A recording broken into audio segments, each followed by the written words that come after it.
আমার মা যখন অনেক প্রোগ্রাম বা টিভি জায়গাতে দেখতেন যে অনেক নায়িকারা বলছে আমি ডিম ভাজা ছাড়া কিছু পারি না, তো এই কথাগুলো শুনে মা ভীষণ রাগ হতেন।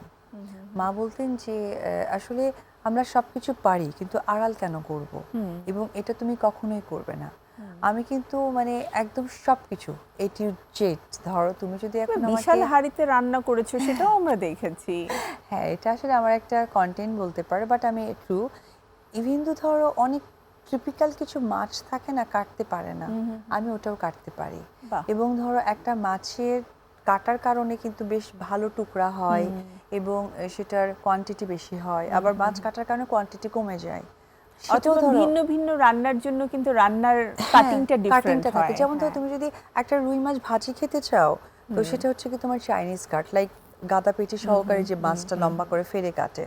আবার তুমি যদি একটা ঝোল মাংস খেতে চাও, তাহলে সেটা তোমাকে ধরো গাদা পেটি আলাদা করে কাটতে হবে, এবং সেটা কতটুকু কাটলেই দেখতেও ভালো লাগবে।